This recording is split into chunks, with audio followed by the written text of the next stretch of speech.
professeur des universités à l'Institut d'études politiques d'Aix-en-Provence, président fondateur du CRESC, co-directeur du centre Mésopolis et bien d'autres titres, très actif dans le développement rural et écrivain, auteur de plusieurs ouvrages de référence, notamment son dernier ouvrage, Tisser le temps politique au Maroc, imaginaire de l'État à l'âge néolibéral. Donc l'idée aujourd'hui est vraiment de réfléchir ensemble aux concepts qu'on utilise et qui structurent un peu, au fond, notre imaginaire du développement. On parle beaucoup d'agriculture moderne, de performance, de rentabilité, de rendement, et en même temps, on a en tête peut-être des archaïsmes à bannir dans le monde rural.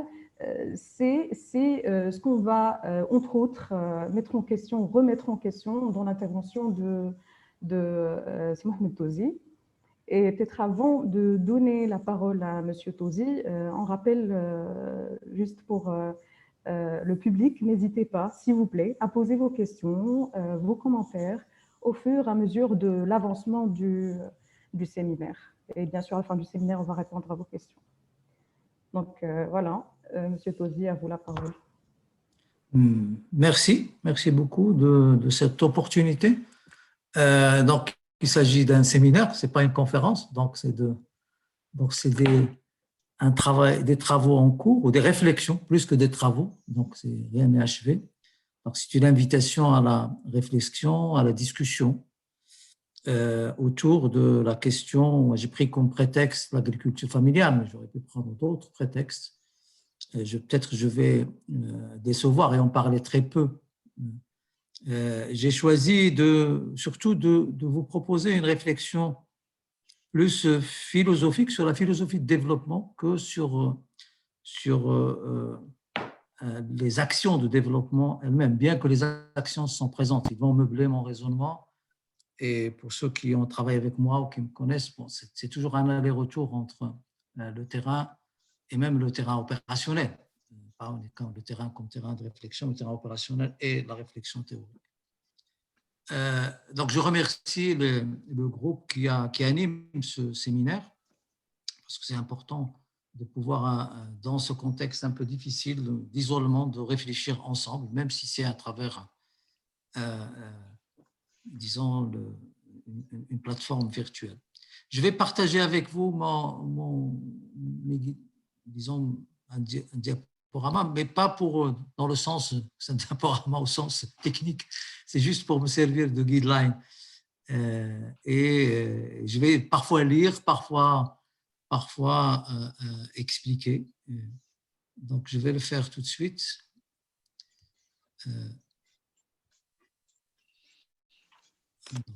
Partager. C'est ici. Partager. Voilà. Donc, c'est un texte. Donc, c'est pourquoi, comme c'est écrit, ce texte que je vais lire au départ et qui raconte une histoire est tiré d'un de mes derniers textes qui a été publié dernièrement sur le style de vie en Méditerranée. C'est un séminaire là aussi qu'on organise ici à Aix, enfin à Marseille, et qu'on publie chaque année. Il s'agit un titre que j'ai donné à cette conférence, Land of Brahim. C'est à la fois une fable et le résultat d'une ethnographie aussi. Ce n'est pas uniquement une fable. Brahim existe. Il existe, je l'ai connu, je l'ai vu. Donc, et il s'agit d'une fable, comme je l'ai dit, pour penser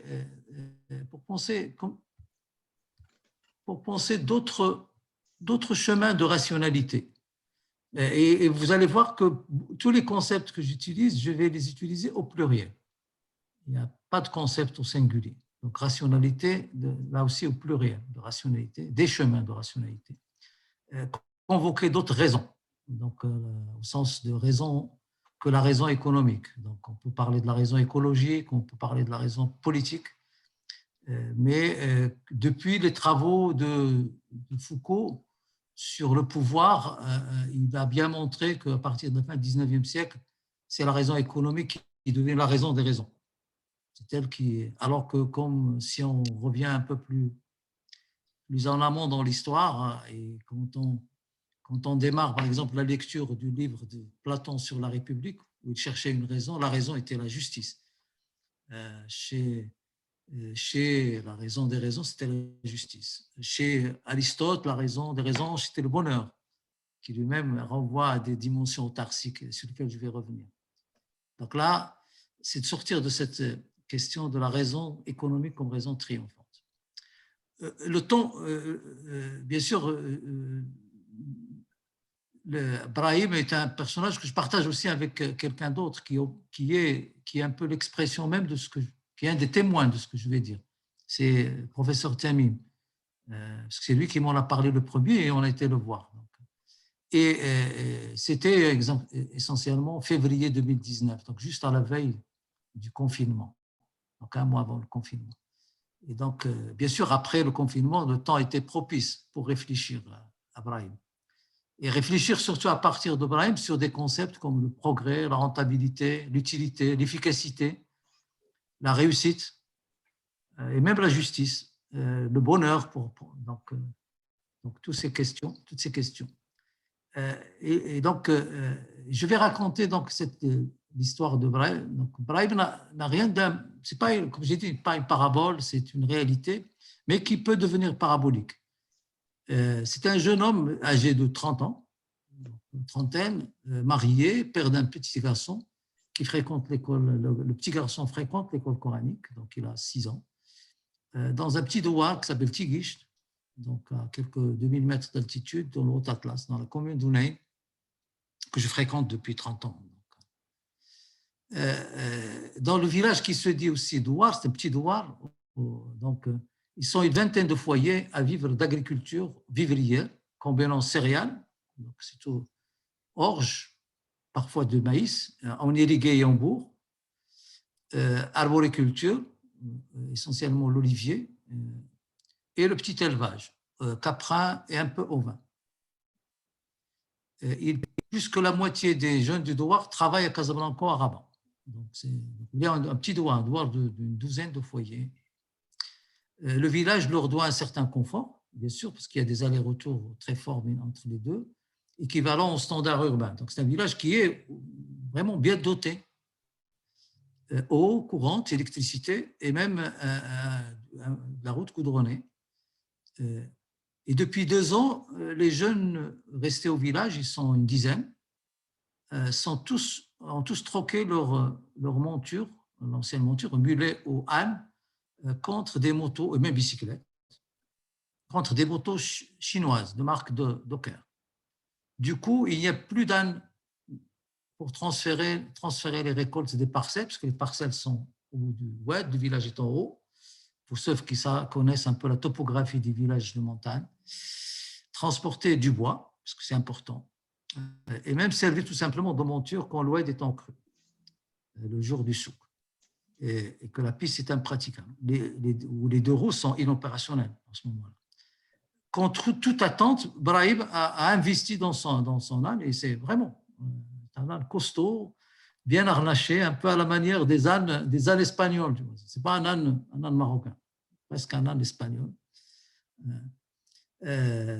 Robuste, frugal. Et depuis 2 ans, Brahim fonctionne sur réservation par téléphone.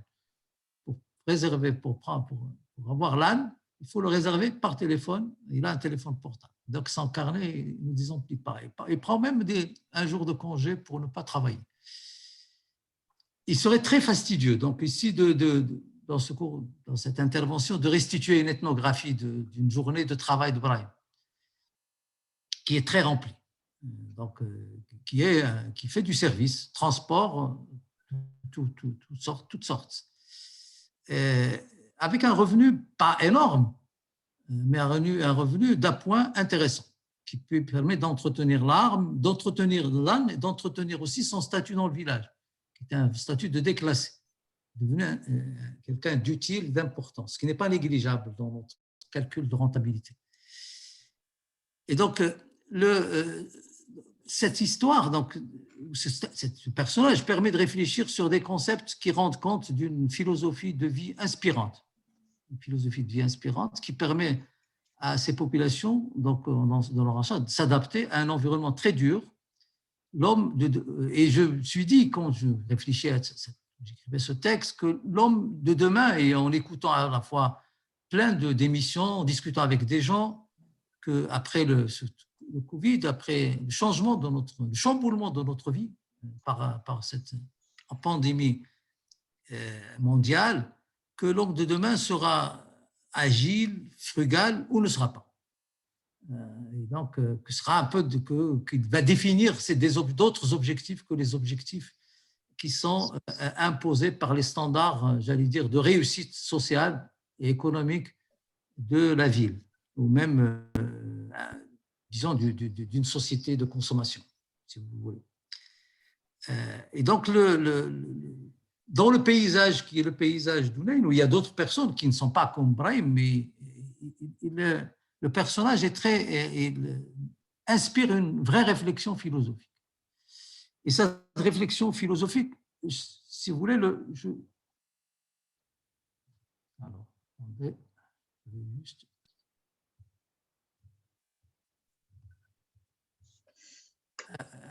touche nous dit plusieurs choses. Il nous dit d'abord quelque chose donc bien sûr dans la hiérarchie dans les cycles de développement tels qu'ils sont définis par les standards actuels, Gitigish est un village arriéré, archaïque, en retard. Et bien sûr, l'âne ne peut pas concurrencer le Docker, sauf que dans des contextes particuliers. Et donc, l'idée ici est importante, c'est comment, il se posait la question, comment nos retards peuvent être transformés en opportunités. Comment le fait d'avoir une population rurale aussi importante, quand même 11 millions de personnes, est présente sur le terrain, bien sûr avec d'une mobilité pendulaire, comment même l'enclavement des villages, comment l'incapacité à mobiliser l'eau avec des motopompes, comment l'incapacité ou l'impossibilité d'utiliser le tracteur pour labourer dans des zones où les courbes, il faut respecter des courbes de niveau. Comment des endroits où on n'a pas encore, je me rappelle d'un travail de développement en Tunisie où la préoccupation principale des techniciens était d'enlever le jujubier, où le jujubier cohabite avec les céréales, est considéré comme un retard, comment penser ça comme une opportunité, une nouvelle opportunité, etc. Donc, comment, disons tout simplement, transformer nos retards en opportunités dans un autre paradigme. Et ça nécessite, donc le récit permet de réfléchir de façon très conceptuelle, très philosophique. Et pour réfléchir, donc, il faut se méfier des savoirs acquis, ce que j'appelle les sachants, qui simplifient, schématisent. Bien sûr, la simplification, la schématisation, la modélisation a permis de grands progrès à l'humanité au XIXe siècle. Mais ce savoir du XIXe siècle, le savoir positiviste, nous a amené vers des extrémités. Donc, comment revenir et réfléchir sur ça? Comment oser un regard épistémologique et une connaissance du complexe? Parce que tout le monde nous dit simplifier. On ne comprend plus, c'est la complexité, tout est complexe. On va voir ce problème du complexe et du simple. Comment réhabiliter l'expérience comme source du savoir, l'expérience humaine, au ras du sol, comme source du savoir, comment la réhabiliter, lui donner du crédit, etc. Et donc, comment être attentif aux opportunités qui s'ouvrent et aux convergences des luttes, des paradigmes. Comment conjuguer la lutte des paysans de l'Afrique du Nord et de l'Afrique subsaharienne pour la survie et les nouvelles opportunités d'une raison écologique, etc. Et comment aussi convoquer la langue histoire ou l'histoire longue, le temps long, dans nos cycles de réflexion, au-delà de la comptabilité nationale qui fonctionne en années, fonctionne en cycle de vie, beaucoup plus qu'en années. Voilà un peu, tout ça ouvre c'est des questions qui sont, disons, qui ont été favorisées par le spleen du moment. Mais je pense qu'il faut les entretenir. Je pense les entretenir. Il ne s'agit pas d'une défection ou d'une renonciation. Au contraire, il s'agit d'une vraie opportunité. Alors, ce que je vous propose dans ce paradigme, je vais réfléchir autour de 3 concepts qu'on trouve actuellement dans la littérature et donc qui renvoient à Brahim comme personnage qui se caractérise par une extrême agilité. Et l'agilité, c'est une agilité d'abord du corps, comme nous l'apprennent les gens du haut Atlas, ceux qui ont échappé à une société de consommation forte, parce que la grande menace après le Covid, c'est l'obésité. Donc l'agilité suppose un corps qui est agile et svelte, mais aussi une agilité d'esprit. Je pense que c'est ça dont je vais parler. Donc l'agilité, la frugalité, et c'est un concept, et ça nous mène vers un concept grec qui s'appelle la mythis, sur lequel je vais revenir un peu. Et tout ça s'est inspiré par cet espace de montagne. Et ça nous mène à réfléchir, et c'est pourquoi à réfléchir sur quelque chose qui est pas nouvelle parce qu'elle est déjà ancienne, sur comment, et Khalid qui est là et qui a été dans les années 70 au moment le plus fort de la modernisation du secteur agricole, avec une trajectoire qui était déjà chahutée un peu par les premiers travaux qu'il a fait lui, qu'a fait l'Arbi, qu'a fait d'autres sous l'aide de Pascon dans la Shawiya, mais qui était déjà un mainstream très fort, les travaux de modernisation qui renvoient à la grande irrigation, à la remembrement, à la mécanisation forte, au labour profond, etc., etc. Je ne vais pas revenir sur toute une série de techniques agronomiques qui étaient et qui voyez dans le paradigme de modernisation agricole européen le paradigme à suivre. Et actuellement, si vous avez vu un peu le dernier film sur France 2 sur l'agriculture, l'histoire de l'agriculture française, il y a tout un retour sur ce moment-là qui a complètement détruit le tissu social du monde rural français, européen en général. Donc, ça nous mène à réfléchir sur les chemins de modernité, tels que les études postcoloniales ou décoloniales, ou les études les subaltern studies, ou les travaux de Castoriadis, de Deleuze, nous proposent d'autres chemins de modernité. Sachant que chacun a sa modernité. Donc, je vais essayer d'abord de vous proposer une redéfinition de ces concepts et pourquoi ils sont importants pour définir un nouveau paradigme. Excusez-moi, j'ai pas.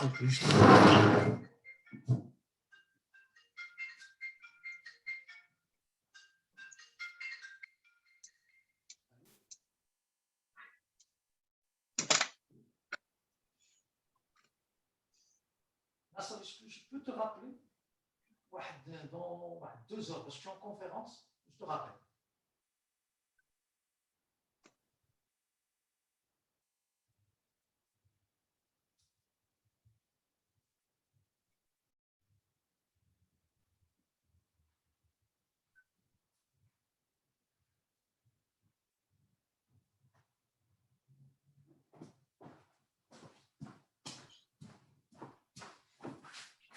Excusez-moi, j'ai oublié d'arrêter mon téléphone. Excusez-moi, vraiment, je suis désolé. Donc, des chemins de modernité qui sont différents. Il s'agit pas, là aussi, je tiens juste à faire à nuancer. Je ne m'inscris pas dans une perspective ni de décroissance, ni de retour à la terre, ni rien du tout. Non, comment penser, comment continuer à intégrer l'idée du progrès, de l'émancipation des individus, de l'augmentation du niveau de vie, du confort offert par la modernité, etc. C'est juste de réfléchir autrement à ces problèmes. Donc, je vais commencer par le concept de frugalité. Bon, il s'agit j'y ai pensé, j'y pense depuis quelque temps, mais je me suis documenté avant de faire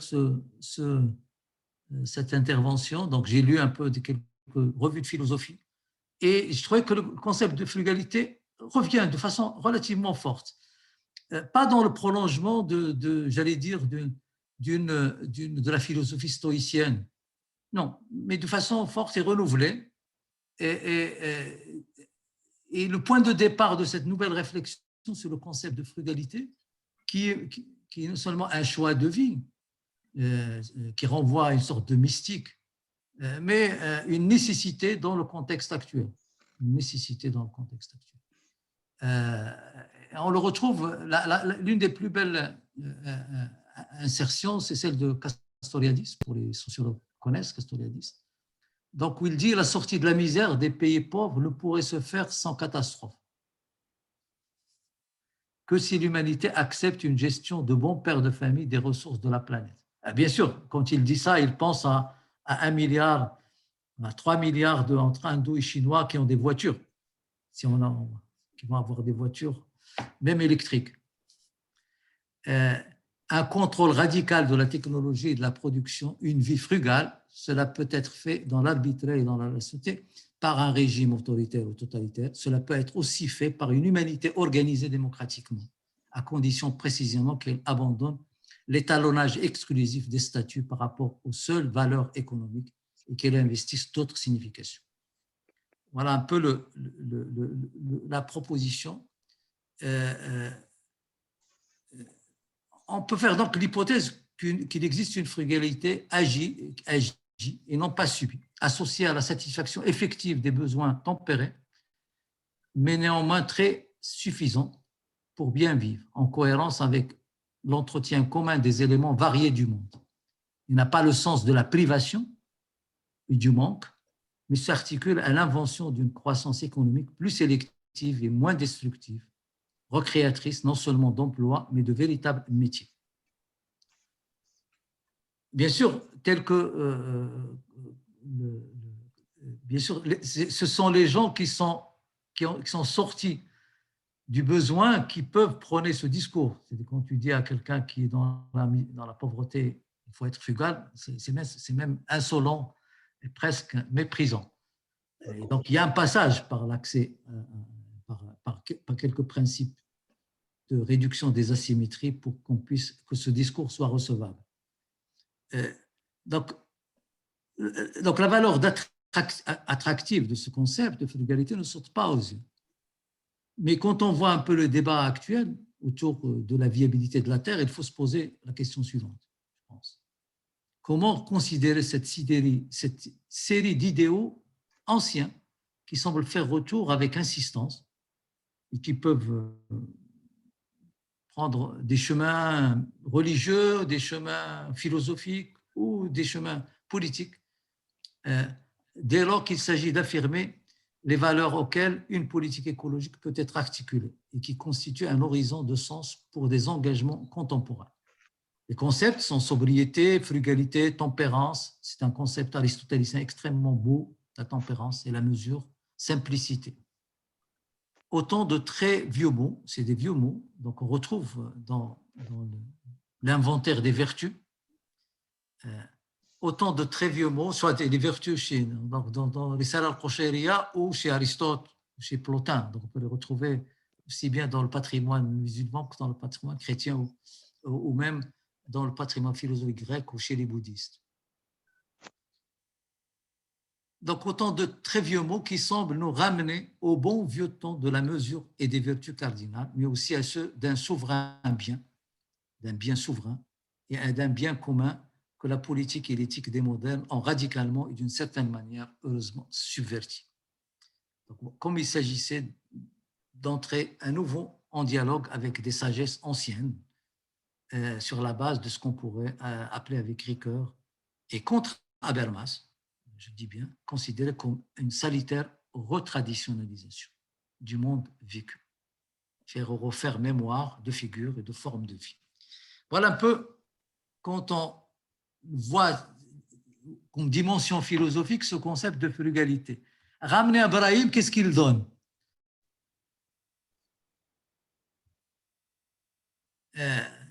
Il donne, et on peut le voir dans l'ethnographie de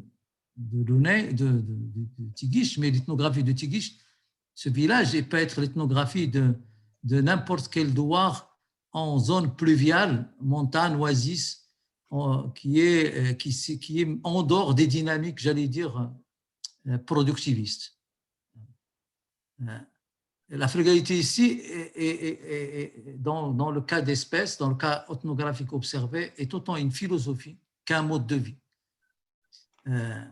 Et du point de vue philosophique, les habitants privilégient l'adaptation, donc c'est le choisi de l'adaptation, et non pas la transformation des choses, s'adapter au lieu de transformer les choses, et développent en ce sens une grande humilité envers la nature. Ils consentent à accepter et à se soumettre à la majesté de la montagne, non pas par fatalisme, mais par réalisme. Les cultures en terrasse, qui constituent une action multiséculaire de transformation de l'espace, respectent les courbes de niveau et se font sur le mode du jardinage, privilégient les économies d'eau et favorisent des assolements diversifiés, orientés principalement vers les cultures vivrières et la consommation locale. Les savoirs vernaculaires agropastoraux sont tous mus par une idée de la performance qui privilégie non pas le rendement à l'hectare, mais l'opportunité de la récolte et sa capacité à répondre à un besoin inscrit dans un calendrier très précis. Par obligation, mais aussi par choix, les paysans privilégient les circuits courts et l'autosuffisance. Donc, la frugalité implique des préférences, l'orge au lieu du blé tendre, les légumineuses au lieu des tomates, les associations de culture au lieu de la monoculture, la diversification des parcelles qui implique une diversité des régimes hydrauliques, des expositions au soleil et au vent pour gérer le risque d'une pluviométrie incertaine. La performance dans un contexte de frugalité implique des choix sur le long terme et un pari sur des petits rendements au lieu ou place d'un pari sur le marché, l'assurance, le crédit. Une parcelle d'orge promise à une grande récolte en octobre peut devenir en février un parcours protégé pour des brebis en gestation, quand la pluie du printemps tarde à venir et qu'elles ne viennent pas.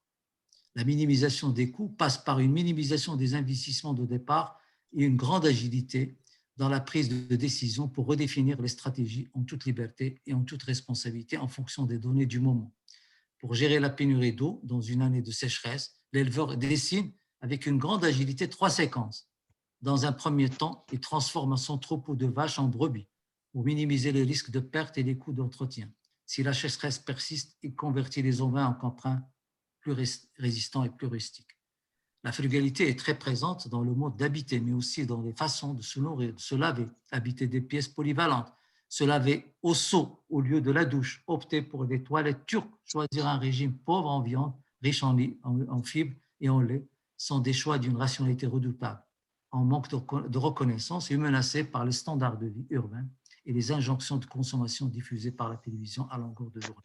Voilà ce passage de notre dimension un peu philosophique, aristotélicienne ou platonicienne, vers notre paysan de l'Ounaï.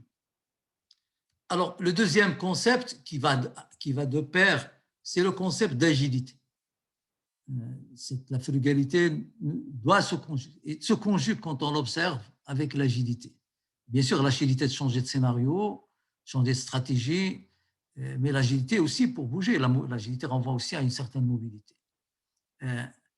Pour ceux qui connaissent un peu le rural, et ils sont nombreux ici, et qui ont fait un peu de marche dans la montagne, souvent l'agilité ici est incarnée dans de jeunes bergers. C'est une agilité physique. Généralement, une bouteille d'eau froide, de thé froid, et un demi-pain d'orge dans une musette de fortune dévale la montagne à toute vitesse. Il vole. Généralement, tu les vois voler de pierre en pierre. C'est ça un peu, mais ce n'est pas cette agilité dont il s'agit, même si elle est importante. Et l'agilité dont je parle ici, c'est pas celle des cabris, c'est pas celle de, donc c'est une agilité de pensée et de stratégie. Et concerne l'esprit. Et l'exprimer dans une grande capacité à gérer l'aléa et l'incertitude, composer avec l'incertitude et la rareté, et s'adapter à un environnement difficile, voire hostile. L'agilité, c'est un capital immatériel qui renferme des modes d'organisation solidaire et qui cristallisé dans plusieurs institutions. Et donc, qui trouve un juste équilibre entre un individualisme exacerbé, beaucoup plus puissant que l'individualisme des sociétés modernes, et une solidarité, pas une solidarité liée à une philosophie de générosité, mais à un besoin de vie, un besoin de survie. Donc une solidarité subie, mais qui est agissante. Donc cet équilibre entre un individualisme fort, puissant, et un esprit communautaire extrêmement puissant mais qui renvoie à une gestion de conflit, au conflit, à des tensions, à des bagarres, mais quand même une vie en commun construite avec des règles. Je ne vais pas revenir sur cette question.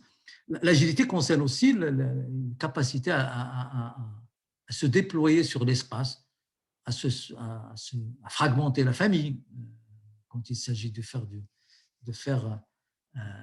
d'être mobile. Et cette mobilité se joue dans la transhumance, il se joue dans le nomadisme, mais il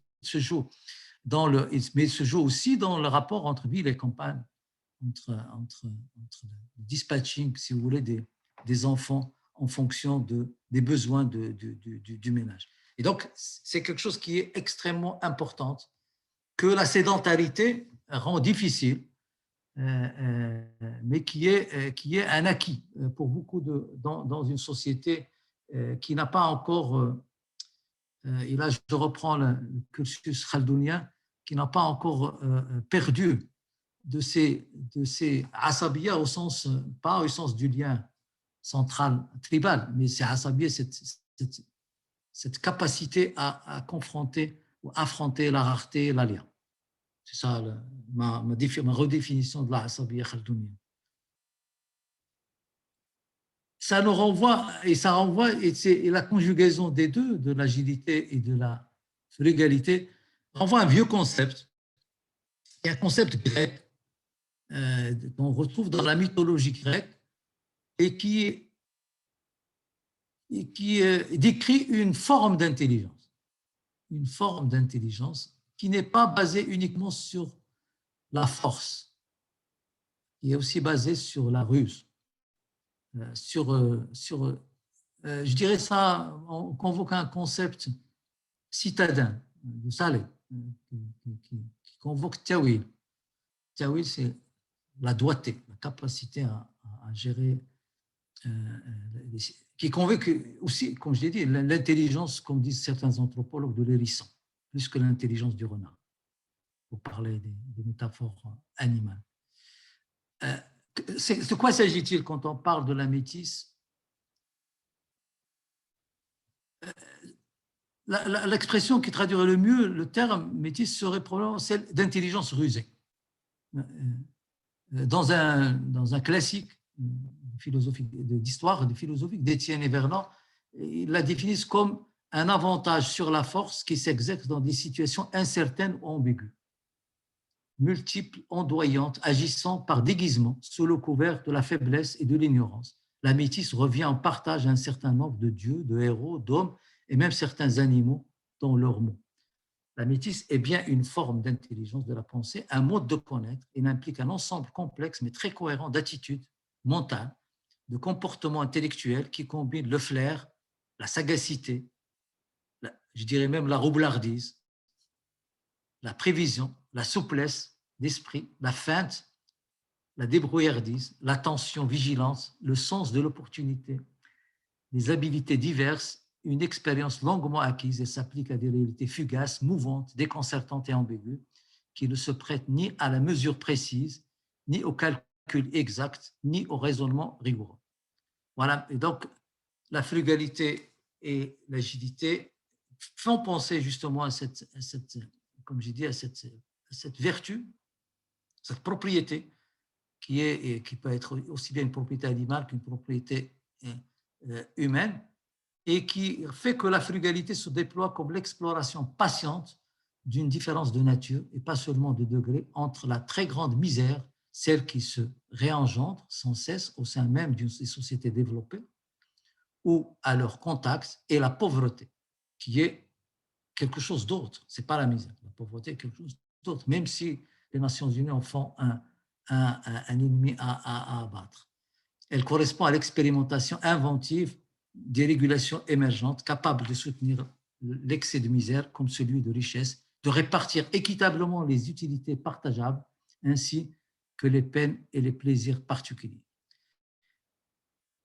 Cette introduction qui est plutôt philosophique, à quoi va servir? Elle sert, et je pense que c'est important à rendre légitime le fait d'interroger le concept du chemin de modernité imposé, sur lequel on est en train de définir tous nos process, tous nos modèles de développement, y compris après la sortie du Covid. Les gens vont revenir à ce qu'ils ont, à ce qu'ils vont faire. Donc je le vois demain, ici, les terrasses vont s'ouvrir et les magasins vont s'ouvrir. Déjà, on commence à parler de braderie et de surconsommation, de consommer le bas de laine thésaurisé par les Européens pendant ce Covid et qui est de quelques milliards de dollars. Alors, ça renvoie donc à autoriser d'autres chemins de modernité, d'autant plus que la pandémie, même si l'Inde nous donne un contre-exemple avec ce qui vient de se passer dans l'Inde, mais la problématique de l'Inde est plus une problématique politique liée aux agissements du parti d'extrême droite nationaliste hindou actuellement, qui a utilisé la pandémie, qu'à la situation de l'Inde et à la capacité de résilience de l'Inde.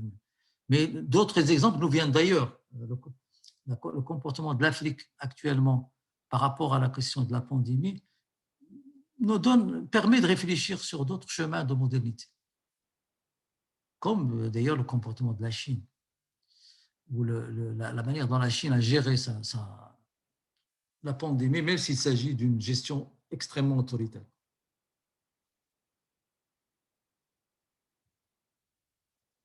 Et donc, quand on utilise le concept de modernité au pluriel, là aussi, je convoque d'autres sociologues et même philosophes de la modernité.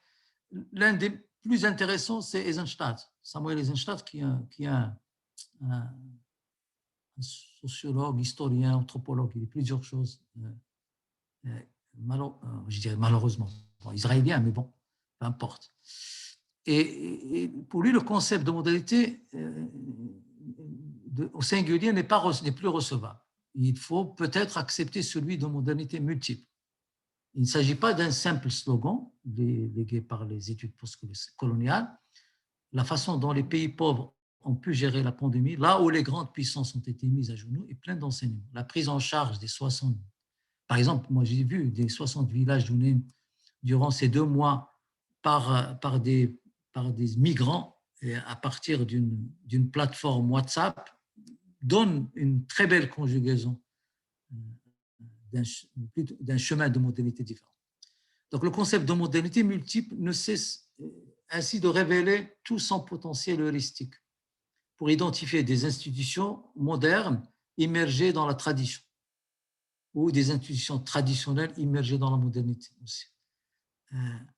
Et donc, ça renvoie à convoquer plein de choses qui sont ou à réfléchir concernant justement le sujet d'aujourd'hui, sur des choses qui sont considérées comme des archaïsmes et qui peuvent trouver d'autres possibilités d'être investies dans par rapport à la situation actuelle.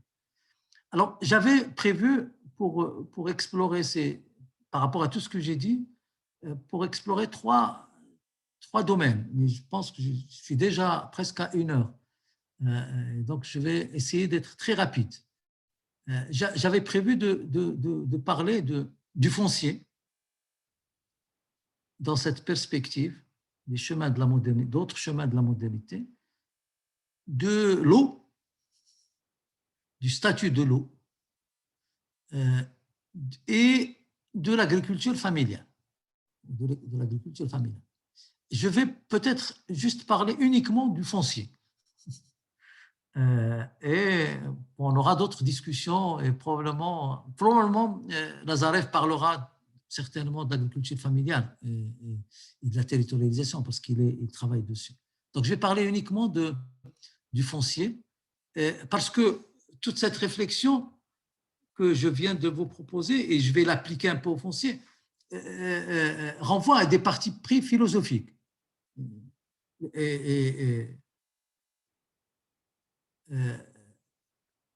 À faire la distinction, ou du moins à être en alerte par rapport aux différences entre normes et principes. Que le monde ne fonctionne pas uniquement avec des règles, il peut fonctionner aussi avec des principes. À la question, la différence que font les musulmans et même les mystiques entre science et connaissance. À parler de diversité, pluralité. Donc, quand je dis diversité, pluralité, c'est modalité plurielle, intelligence au pluriel, rationalité au pluriel. À essayer de rompre avec un concept structurant de l'humanité qui est fondé sur les monothéismes. C'est ce concept qui fait de l'homme le vicaire de Dieu, celui qui dispose de la terre, et à se penser comme une parcelle de cet univers, et non pas celui qui a la tutelle sur cet univers. Et donc, et d'autres concepts. Je vais pas donc, sur le plan opérationnel et donc dans une économie politique nouvelle, a aussi à s'armer de moyens de penser le travail, y compris le travail invisible. À penser des concepts, quel est le contenu de la rentabilité ou de l'efficacité, de l'activité, de l'inactivité, la différence entre gouverner et administrer. Est-ce qu'on peut gouverner sans administrer? Penser à l'importance du pouvoir, mais aussi à l'importance des contre-pouvoirs, à l'importance de l'intérêt général, mais aux intérêts particuliers. Donc, plein de choses qui nous introduisent sur l'importance de la réflexivité comme un atout pour changer le monde ou pour s'adapter au monde plutôt que de le changer. Donc, bien sûr, ça va renvoyer à reposer la question du développement, c'est quoi le développement, c'est quoi, etc. Mais je vais arrêter de philosopher et de revenir au foncier, juste au foncier qui m'intéresse. Alors, il s'agit, alors, on vient de voir avec les événements, l'actualité des 3 derniers mois, le petit Hirak, parce qu'il n'est pas grand, le petit Hirak de Guelmima, autour des 3 sources d'eau et toute la discussion autour de la privatisation des terres collectives. Et pour vous proposer une discussion sur ce qui a été considéré, ce qui est considéré par beaucoup de techniciens comme un archaïsme, l'économiste, le fait que le Maroc dispose de terres collectives et l'obligation pour faire du développement d'en disposer d'une certaine façon, nous oblige à justement, dans ces chemins de modernité, à ne pas penser que la propriété privée individuelle, parce que le collectif est une propriété privée collective, ce n'est pas une propriété publique, c'est une propriété privée collective. La propriété individuelle n'est pas l'horizon commun de l'humanité, qui a des formes, plusieurs formes. n'est pas dans une vision linéaire de l'humanité l'aboutissement du monde, mais qu'il y a d'autres.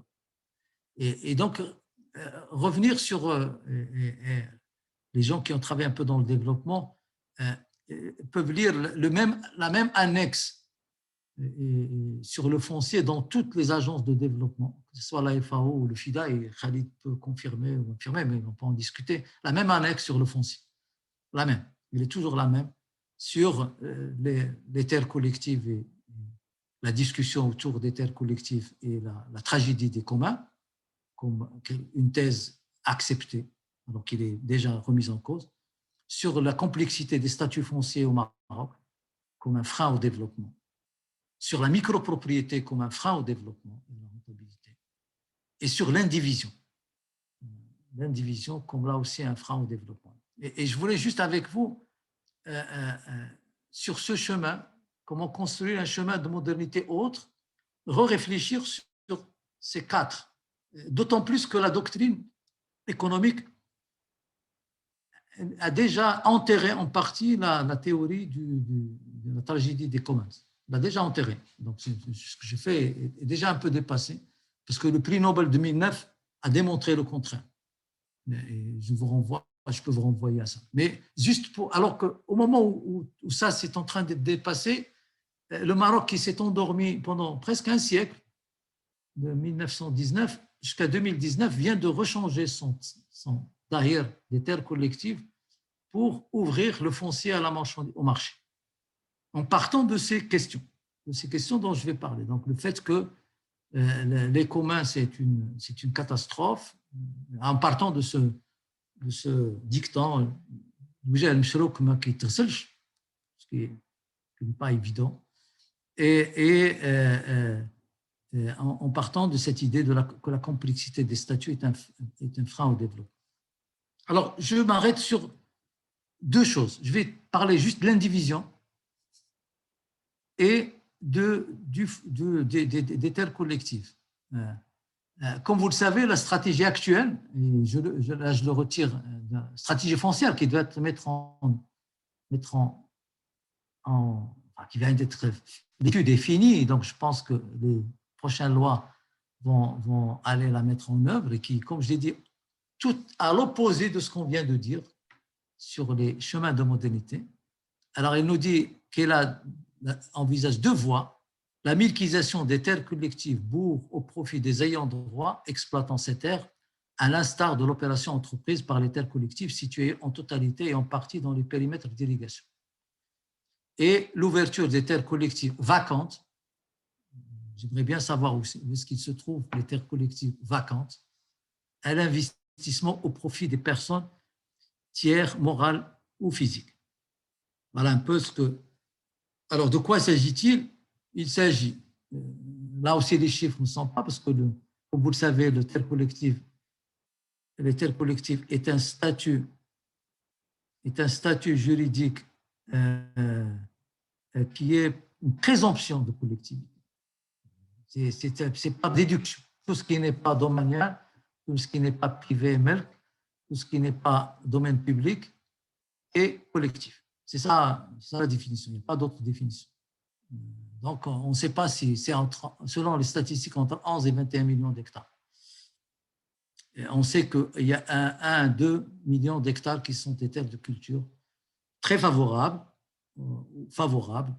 etc.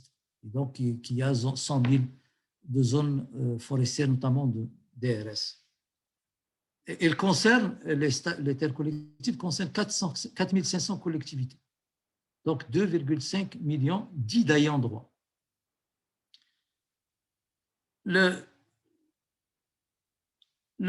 régime n'existait pas, il a été totalement construit par le protectorat en 1919 pour que le protectorat puisse à la fois, pour gérer deux objectifs contradictoires, mettre à la disposition de la colonisation de nouvelles terres, et donc des terres à prendre, et en même temps, pour des questions de sécurité politique,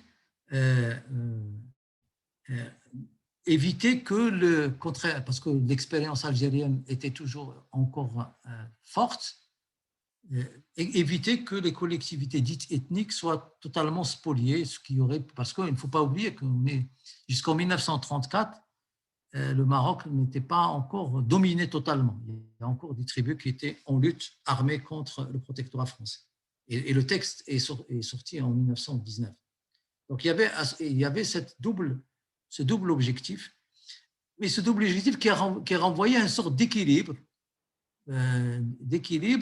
qui a fait que, au moment, jusqu'à la dépense, jusqu'à récemment, malgré l'explosion, enfin la démographie qui a changé, le Maroc disposait d'une réserve de terre importante, disons, de statut collectif, gérée par la direction des affaires rurales au ministère de l'Agriculture. Actuellement, et c'est ça ce qui est important, le texte de 2019, donc un siècle après, 26 de 2019, qui vient changer les choses, mais les changer dans une perspective qui est tout à fait pas nouvelle, traditionnelle, mais dans un seul sens.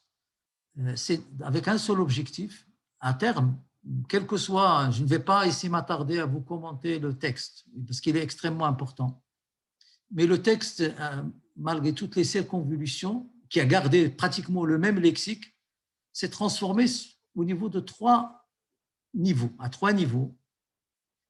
Le premier niveau, c'est que le ministère de l'Intérieur dispose désormais de la possibilité d'inventer, de créer par reconnaissance une collectivité ethnique, chose qui se faisait clandestinement avant. Mais c'est le ministère qui peut, c'est la reconnaissance par le ministère des collectivités qui crée la collectivité. Donc du coup, et quand on dit collectivité ethnique, il s'agit d'un concept extrêmement ambigu qui va du douar à la tribu. Ça peut être un douar, ça peut être une tribu. Et donc c'est la deuxième innovation extrêmement forte, toujours dans cette maîtrise, c'est que les naïbs des terres collectives, qui sont des personnages extrêmement intéressants, qui étaient les représentants des collectivistes, qui ne sont plus des ayants droit, mais ce sont des bénéficiaires, des gens qui appartiennent à la tribu, c'est le naïb des terres collectives. Et non seulement n'a plus beaucoup de pouvoir de représentation, mais il peut être astreint d'une certaine façon, parce qu'il est mis dans un LAFIF, dans un groupe, astreint à accepter des injonctions de la tutelle sans pouvoir mobiliser. Il ne peut pas mobiliser les collectivistes pour s'opposer à un projet déterminé, une expropriation, une location, etc. Et la troisième chose qui est nouvelle, c'est que le changement le plus important, c'est l'ouverture de l'appropriation du collectif au privé. Il y a deux types d'ouverture. La première ouverture, c'est celle qui est en cours, c'est milquiser les collectivistes, c'est-à-dire donner aux collectivistes un droit de propriété, alors que traditionnellement, le collectif ne donnait pas un droit de propriété, il donnait un droit d'usage, ce qui laissait la possibilité à la collectivité nationale, à l'État, d'en définir les conditions d'usage, et donc de faire privilégier la raison économique à un statut de propriété avec usage et usus et abusus. Donc, il y a cette procédure-là qui est un peu cocasse, mise en place actuellement pour milquiser le collectif au profit des anciens ayants droit. Mais la deuxième ouverture, qui est beaucoup plus forte et beaucoup plus dangereuse, c'est l'ouverture du collectif à l'appropriation privée par les non-ayants droit. Et donc, sous forme, soit par des marchés de gré à gré, soit avec des appels d'offres, alors que pendant un siècle, le collectif avait bénéficié de clauses d'inaliénabilité, beaucoup de protections qui le rendaient inaccessible à l'appropriation, au marché, tout simplement. Qui le rendaient inaccessible au marché. Ça, c'est pour le collectif, pour les terres collectives. Je voudrais finir avec une dernière idée concernant ce mainstream de la réflexion à la fois juridique, mais aussi technique sur la question de l'indivision, qui ne concerne pas le collectif, mais qui concerne la propriété en général. L'idée que l'indivision est un grand obstacle au développement de l'investissement, à un marché foncier transparent, simple, etc., etc., etc. Et on a tout un discours sur ça, ce qui n'est pas faux, totalement faux, ce qui peut être vrai. Mais on peut même ajouter d'autres éléments pour condamner l'indivision, en disant que l'indivision, pendant longtemps, a été la possibilité, aussi, était une des possibilités pour déshériter la femme, ou pour rendre inaccessible l'héritage aux femmes héritières par la loi musulmane. On peut ajouter d'autres.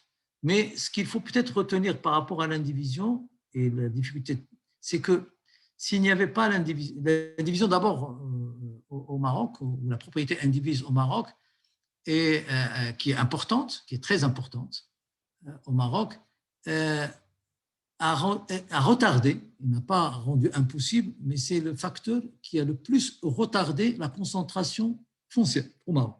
S'il n'y avait pas d'indivision, on aurait eu, s'il n'y avait pas de difficulté d'accès au foncier, on aurait eu une beaucoup plus grande concentration du foncier que ce qu'on a maintenant. C'est-à-dire que les quelques 2 ou 3 millions d'exploitations qui ont moins de 3 hectares n'existeraient plus. On aurait plus de concentration de foncière. S'il n'y avait pas non plus l'indivision aussi est un des facteurs importants dans la construction du lien social malgré les conflits, entre les citadins, les citadins et les ruraux, les citadins propriétaires dans l'indivision et les ruraux.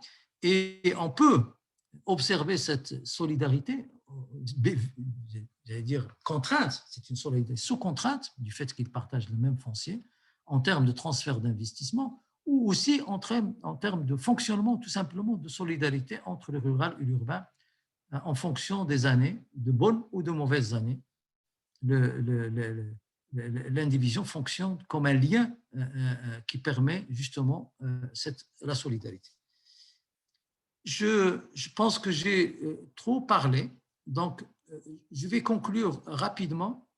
Ce que j'ai essayé de dire ici, de façon très maladroite et parfois très superficielle et très incomplète, c'est que actuellement, à la veille où on est en train de réfléchir à de nouvelles trajectoires, de nouveaux processus, l'importance d'une réflexion profonde sur un nouveau paradigme, je ne parle pas d'un nouveau modèle, d'un nouveau paradigme, et qui, comme je l'ai dit, qui permet justement de redéfinir les concepts qui nous gouvernent, comme je viens de l'expliquer un peu pour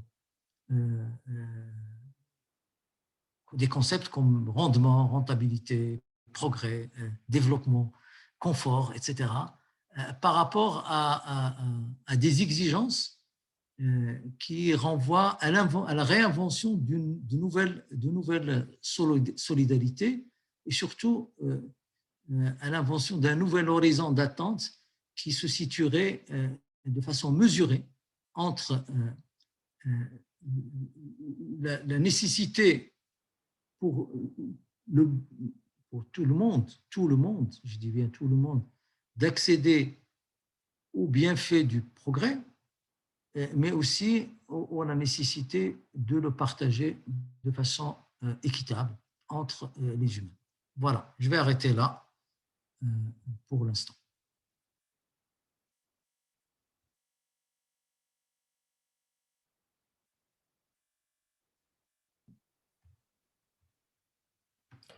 Merci beaucoup, Sitosi, pour cette présentation. C'était pas aussi long. De toute façon, on aurait pu encore t'écouter. Hein. Mais je pense que c'est bien aussi de donner la parole à... Voilà. L'Arbi Zigdouni, il est là.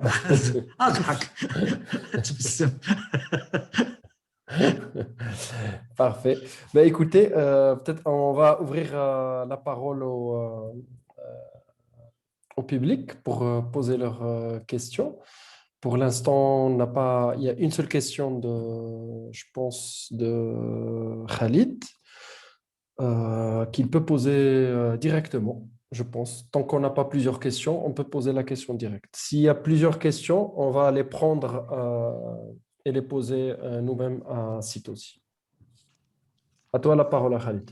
D'accord. Merci, Zakaria, et merci aussi, Si Mohamed, pour cette réflexion, comme je l'ai écrite à voix haute, que tu as bien voulu partager avec nous. Et tu as fait un effort remarquable pour qu'on ne soit pas perdu dans le cheminement. Et là aussi, je t'en remercie. La question, peut-être pour entamer cet échange, la question qui s'est présentée à moi, ça a été plutôt vers la fin de ta présentation, quand tu parlais du collectif, des terres, de la tutelle, et tout en présentant les tendances, les changements que la nouvelle loi apporte, j'ai eu une impression de déjà-vu très forte. C'est-à-dire qu'il y a des choses qui n'ont pas changé, même quand on change. Et ce qui m'a amené à poser la question, mais quand on considère qui a ce pouvoir et ce droit en même temps de se projeter dans l'avenir, par rapport que ce soit un territoire ou une ressource, comme dans ce cas-là, ou par rapport à un groupe humain, je trouve que la réponse, quand on regarde les terres collectives, la réponse est toujours la même, c'est l'État. Moi, je me demande comment faire pour que, un peu dans la même philosophie que tu as présentée au début, comment faire que ce droit de se projeter soit multiplié aussi, ou ce pouvoir de se projeter. Je ne sais pas si ça a un sens, mais bon, peut-être au moins pour réchauffer, pour lancer la discussion. Non, je pense que ta question est légitime parce que dans le processus de production d'une nouvelle façon, justement sur la question aussi cruciale que le foncier, le processus est connu. Un bureau d'études qui produit une stratégie et ça devient une loi après. Bien sûr, quand je dis l'État n'est pas homogène. L'État est composé de plusieurs acteurs qui sont en compétition aussi. Et on est et actuellement, on est en phase de gérer, ils sont en phase de gérer une logique, j'allais dire, entre guillemets, entrepreneuriale, un peu prédatrice, et une logique qui est une logique juste sécuritaire. On n'est pas dans qu'est-ce que ces problèmes vont générer comme au niveau sécuritaire. Et bien sûr, une logique d'intérêt général sur le long cours, avec un développement durable, etc., n'est pas convoqué à ce niveau. Il n'est pas convoqué parce que, justement, il n'y a pas un processus démocratique de prise en compte pour débattre de cette question. Parce que la question ça fait, Harbi est là pour en parler, ça fait 10 ans, même plus, parce qu'il m'a renvoyé des textes il y a 30 ans, que la même question est posée. La question est posée et la question n'a jamais été débattue de façon publique, même s'il y a eu le colloque sur les collectifs, mais il était très orienté à un moment où le Maroc était extrêmement fermé et autoritaire. Jamais été débattu sur ce patrimoine qui est un patrimoine national, d'abord pour déconstruire l'approche elle-même sur laquelle les techniciens ont beaucoup joué, question de la tragédie des communs, mais aussi sur même des subtilités sur cette question, qu'est-ce que c'est que la complexité, qu'est-ce que c'est que l'intérêt d'avoir un droit d'usage et non pas un droit de propriété, qu'est-ce que c'est que même le fait que le collectif n'est pas un, il y a des collectifs, il y a des raisons qui peuvent gouverner un collectif qui ne sont pas les mêmes. Entre le collectif en irrigué, le collectif en bourg ou le collectif en steppe n'est pas la même chose. Donc toutes ces considérations n'ont jamais été jusqu'à produire les dernières catastrophes qu'on va payer cash, sur la colonisation au sens fort du terme la colonisation des terres fragiles, notamment la proximité de certaines nappes phréatiques et donc la mise en culture intensive de certains lieux. Et les exemples, nous, on les a connus ailleurs. L'Arabie peut parler de Tawaz. Donc en Mauritanie, en l'espace de 6 mois, la même chose a été faite. Et tu connais, de toute façon, tu connais Khalid aussi. Donc en Mauritanie, où la nappe phréatique a été complètement bousillée et en faisant ils ont fait les carottes pendant 3 ans, ils ont condamné les palmiers qui existaient depuis des millénaires. Donc et on est en train de connaître avec la pastèque, avec d'autres spéculations, la même chose.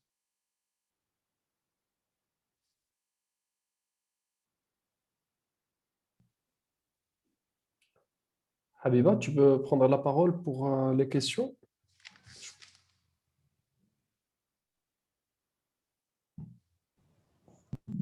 C'est juste bonjour tout le monde, bonjour professeur. Merci beaucoup à Mohamed Touzi de nous avoir éclairé sur certains points. Nous sommes des nocifs dans ce domaine. Hein. Nous apprenons du professeur Kaderi 1 et de vous, comme ça, quand vous venez nous apporter des connaissances pour nous éclairer encore plus. Et merci beaucoup pour ça. Alors, là, ce matin, j'ai lu un article concernant l'opération de la melkisation, c'est bien ça. Et en fait, comme on a vu dans le cours du professeur Kaderi, c'est une histoire de melkisation. Cette histoire de melkisation, elle a commencé en terre collective il y a quelques années, hein, avec je dirais des ordres du gouvernement concernant le processus ou l'opération, comment elle doit se faire. Et à chaque fois, ils sont jusqu'à 2019 sortir des clauses qui n'étaient pas avant, comme octroyer ces terres à des femmes, ce qui n'était pas le cas avant. Je m'excuse, j'ai beaucoup de bruit dans mon bureau. Mais en fait, où est-ce qu'elle en est? C'est ma question. Où est-ce qu'elle en est, cette melkisation? Et est-ce qu'effectivement, les femmes ont pris, parce que j'ai entendu et j'ai lu quelque part que peu de femmes ont pris possession de certaines terres collectives. Où est-ce qu'elle en est, cette pardon.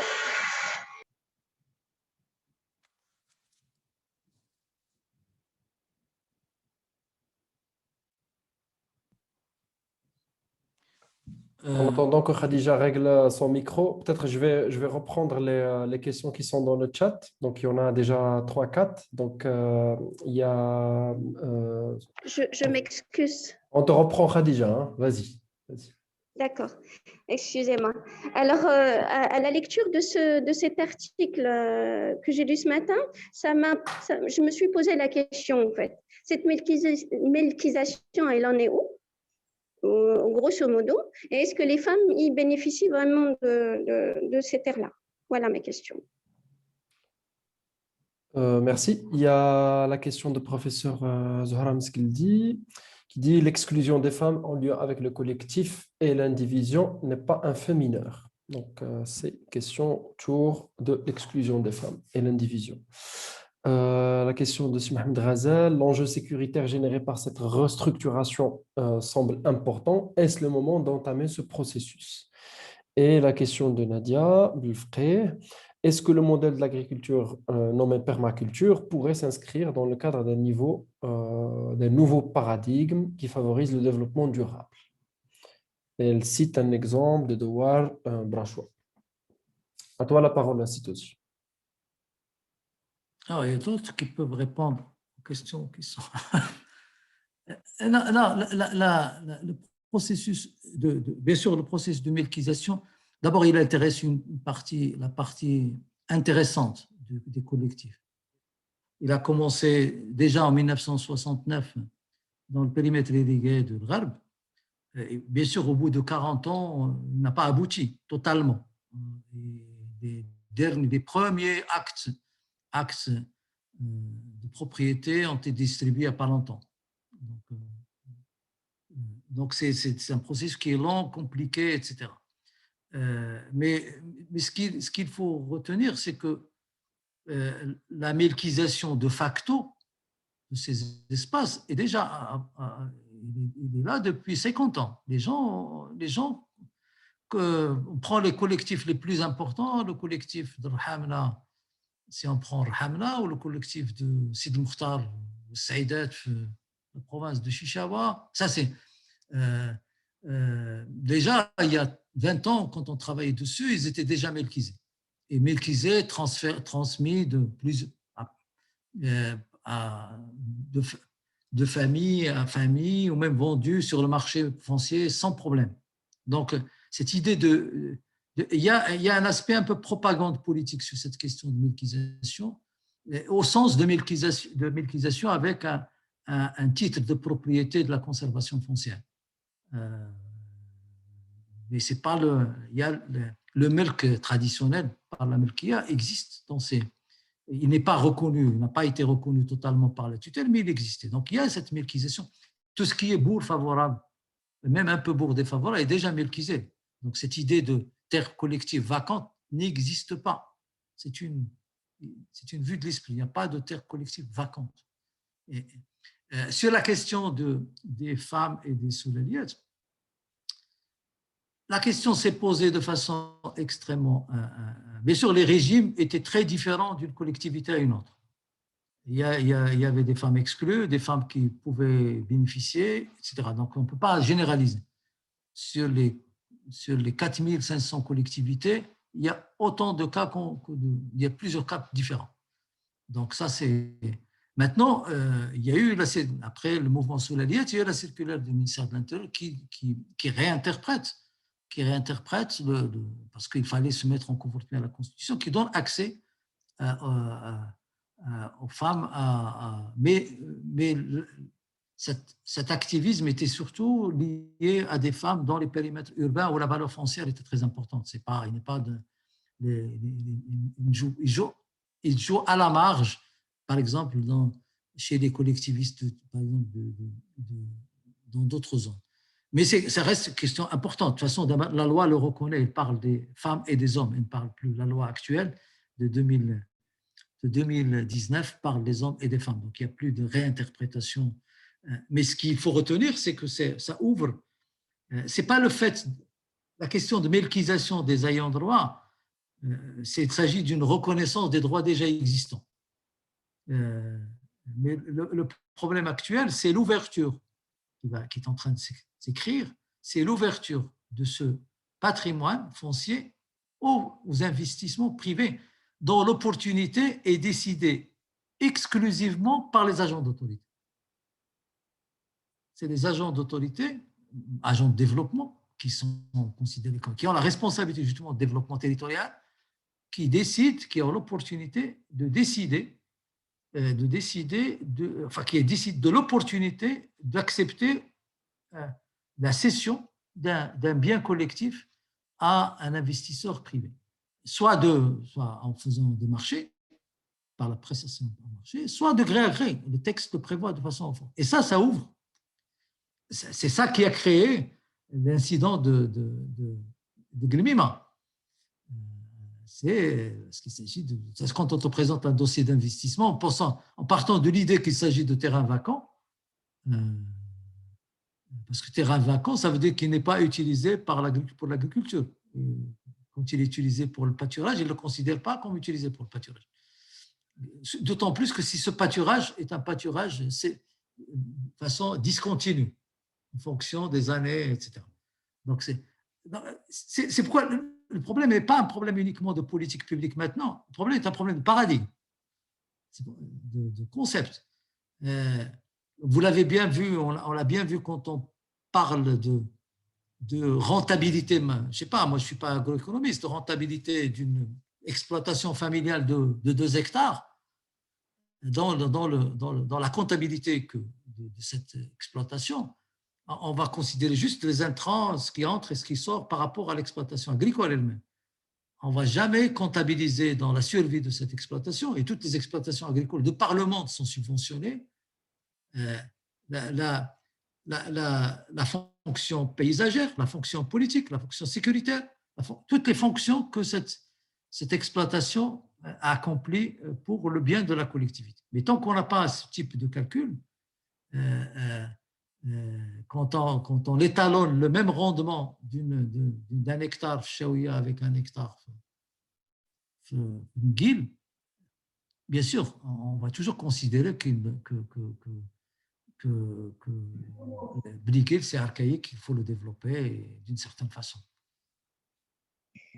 Excusez-moi, merci beaucoup. Mais je veux rebondir sur votre réponse pour dire que, par exemple, maintenant, dans le sens que vous nous donnez de la melkisation, ça veut dire que si jamais les autorités arrivent un jour sur les terres qui sont, soi-disant, une melkisation faite, je dirais, comme vous l'avez expliqué maintenant, ils peuvent nous dire eh ben, écoutez, on va faire passer une route par là et ça serait fait.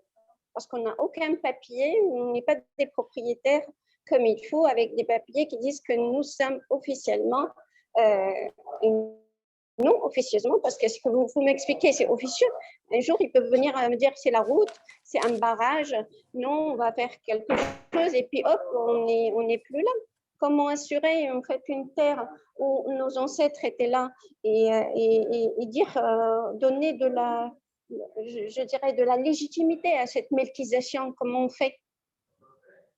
Non, il y a ça fait peur. Non, ça ne fait pas peur. De toute façon, il faut réfléchissons un peu à la question de la sécurité juridique. Maintenant, le problème de la sécurité juridique au Maroc, au niveau de la propriété privée. Si vous lisez les journaux depuis maintenant 3 ans, quel est le problème comparé entre l'insécurité juridique des propriétés privées avec titre foncier qui est un énorme problème au Maroc. Que ça soit, ça peut concerner des biens, des villas à Casablanca ou des terrains agricoles. Avec, bien sûr, implication de toute la chaîne de sécurisation. Et donc, la question de l'insécurité, bien sûr, on peut parler de titre foncier comme sûr parce que la banque l'accepte. Oui, mais ça, il faut changer la loi. Parce que si on décide que la melkia est acceptée par la banque, on passe par d'autres procédures qui existent dans le monde, parce que la procédure de la centralisation par la conservation foncière était une procédure introduite en 1913 par le protectorat français et l'objectif était très simple. L'objectif, c'est de créer un nouveau régime juridique qui a abouti à la spoliation de plein de gens de leurs terres par rapport à cette question. Parce que le principe de la conservation foncière, c'était un bien immatriculé n'a plus de mémoire, c'est-à-dire qu'il n'a plus d'histoire, il devient neuf. Donc, quand on parle de sécurité, par exemple, si on prend le Melkia, ou même le terre collective, en termes de sécurité juridique au plus près, les premiers gardiens de la sécurité juridique d'un bien sous Melkia, ce sont les voisins. C'est la collectivité. C'est la collectivité elle-même qui t'assure.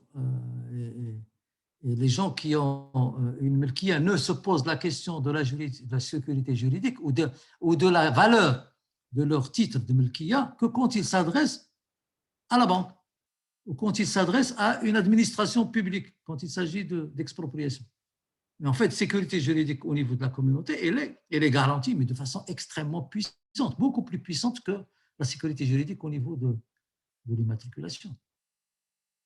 D'accord, je vous remercie. Merci Khadija, merci Sitouzi. On passe peut-être à d'autres questions. On a Fatiha qui parle de la melkisation comme étant, voilà, elle est basée sur un long processus qui décourage les gens à immatriculer leurs parcelles. On a Khalid Al-Hrizi qui dit peut-on dire que la nouvelle loi foncière constitue une expropriation de fait des ayants droit, ouais.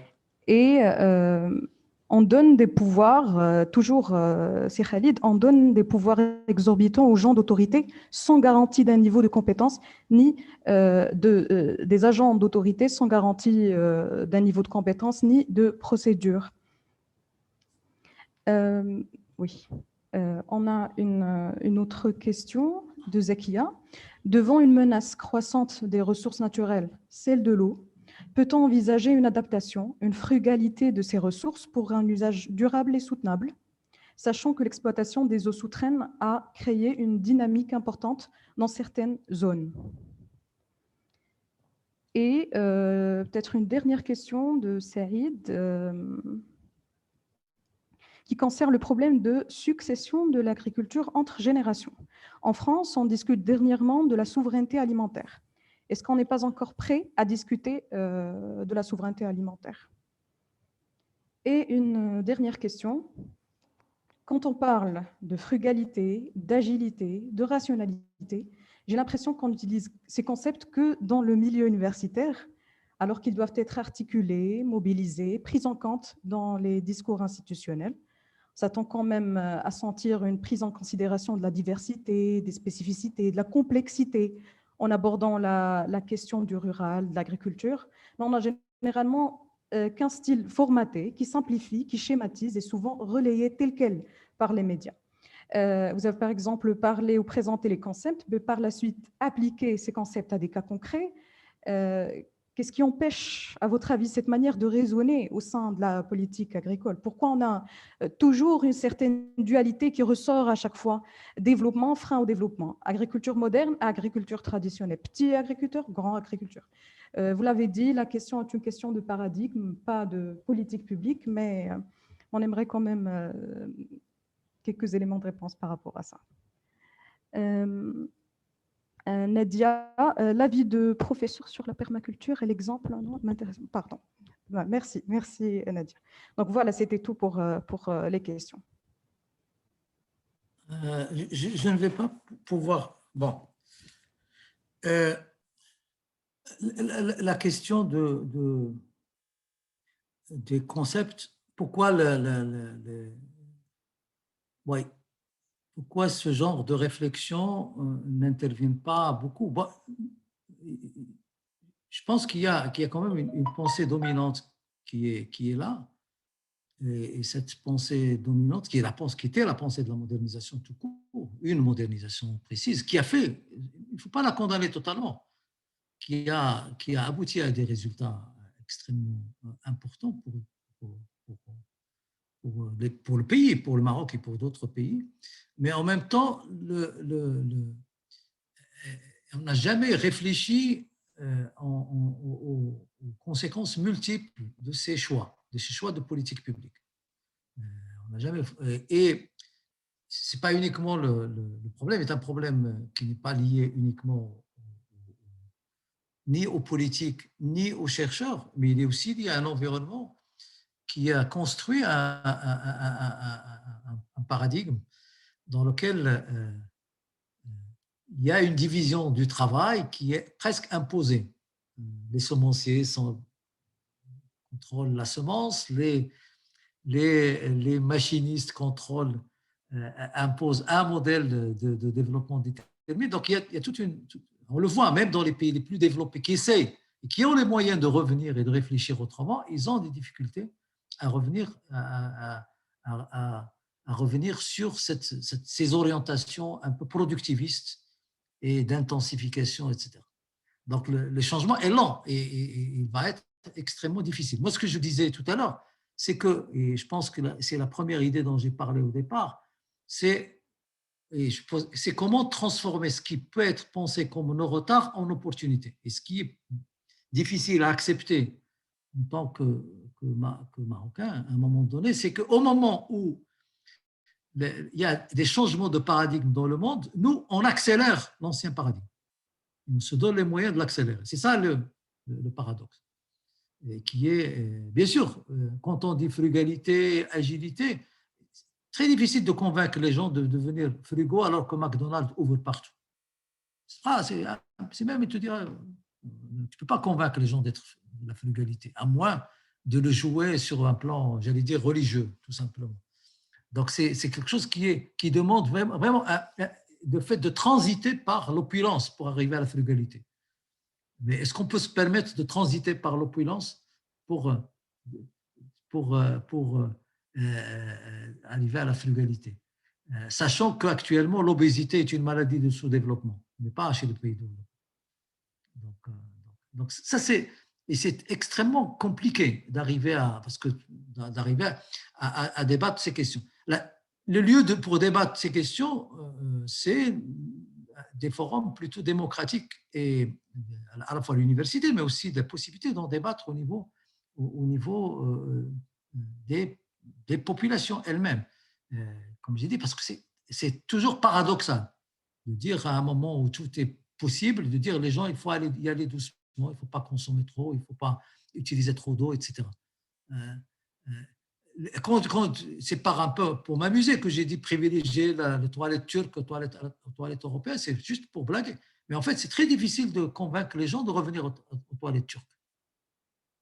Alors que hygiéniquement et sur le plan de l'économie d'eau, c'est beaucoup plus intéressant. Se baigner avec un seau au lieu de la douche, au lieu de l'opulence totale, c'est d'aller vers la baignoire. Pas vers... Donc, tout ça, c'est très paradoxal et difficile à convaincre les gens s'il n'y a pas des courants idéologiques et politiques puissants qui puissent porter ces idées. La deuxième chose, peut-être par rapport au fait que la loi sur les terres collectives de 2019 consacre vraiment une prédominance du ministère de l'Intérieur sur cette question. Et le fait que c'est elle qui définit à la fois la collectivité, qui définit les conditions d'octroi, qui définit plein de choses. La seule chose peut-être qui vient limiter ce pouvoir exorbitant, et je pense qu'elle est importante, qu'elle est très importante, et qui n'existe pas au ministère de l'Agriculture, c'est que le fait que le ministère de l'Intérieur a à gérer l'ordre public. Et cette question est une question d'ordre qui menace. Un gouverneur, quel que soit, il peut faire des choses, mais dès qu'il ne prend pas en compte l'équilibre local au niveau de l'ordre public, et vu les transformations techniques et les mobilisations que peuvent avoir les gens, à tort ou à raison d'ailleurs, actuellement c'est un énorme contre-pouvoir. Bien sûr, qui va empêcher probablement de faire n'importe quoi, mais en même temps, il ne va pas permettre de définir une trajectoire pensée, raisonnable, de la mise en œuvre ou la mise en exploitation raisonnable et raisonnée de cet espace en proportion, disons, en conformité avec ses caractéristiques écologiques. Ça, c'est quelque chose qui est... Mais actuellement, ce qui permet de dire qu'on ne peut pas faire n'importe quoi, c'est pas l'existence d'une politique correcte, cohérente, mais c'est la possibilité, les possibilités de mobilisation offertes aux populations actuellement pour s'opposer à ces politiques au niveau local. Et ils ne se privent pas. Depuis quelques années, les gens ne se privent pas. C'est déjà quelque chose d'important. Il y avait une question sur la permaculture et sur le... Là aussi, bien sûr, c'est des expérimentations importantes. Ils peuvent... Ce qui est intéressant par rapport à ça, c'est la reconnaissance, j'allais dire, de ces trajectoires par les autorités, et d'abord par les autorités, par l'opinion publique elle-même. C'est-à-dire, si on redéfinit la question de l'utilité, de la fonctionnalité ou de la performance, de l'efficacité d'une activité par rapport à de nouveaux critères, bien sûr, que ce soit le travail domestique ou l'emploi domestique ou la permaculture ou l'élevage extensif ou la fonction pollinisatrice je sais pas, des abeilles, ils vont être pris en compte si on les prend en compte dans le rendement, on regarderait mieux, de façon différente, des activités, ces types d'activités agricoles portés par des agents qu'on considère comme arriérés ou comme archaïques.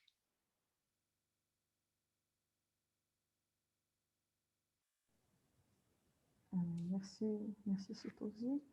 Il y a un commentaire de Si Mohamed Lamrani au sujet de la melkisation des terres collectives n'est pas acquise facilement. la circulaire du ministère de l'Intérieur du 13 mai 2020 et elle est conditionnée par la réalisation de l'ayant droit d'un projet agricole sur une superficie supérieure ou égale à 10 hectares, obligation de résider dans la localité avec un cahier de charges et la main levée, n'est accordée que si, après la durée du projet, la commission chargée de l'évaluation donne son aval, sinon la superficie est accordée à un nouveau ayant droit. En quelque sorte, on dirait que l'expérience des lots de la réforme agraire va se refaire à des petites différences près. Et une question de Hassan Nadlaoui. Comment s'inscrit la melkisation dans le nouveau modèle de développement? Et est-ce qu'elle est déjà une opération réussie? Je ne pense pas qu'il s'inscrit dans le nouvel. De toute façon, la melkisation actuellement est à la fois elle est le résultat d'une forme de pression des Américains, pour bien le dire, donc du millénium, du projet du millénium, qui dans son imaginaire et dans son trajectoire historique a eu affaire à des Indiens, donc c'est un peu dans le même processus. Et donc, et ils font énormément de pression avec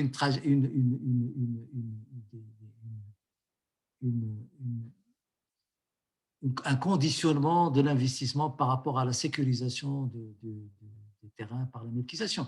Maintenant, bon, moi, je ne dis pas que c'est quelque chose qui a rejeté totalement, mais à réfléchir avec pondération. Il y a des choses, il y a des là où on parle de la melkisation en zone irriguée, c'est une chose. Melkisation en zone favorable, c'est déjà fait. Il faut juste parler de reconnaissance. Par contre, melkisation dans des zones à la périphérie des oasis pose des problèmes.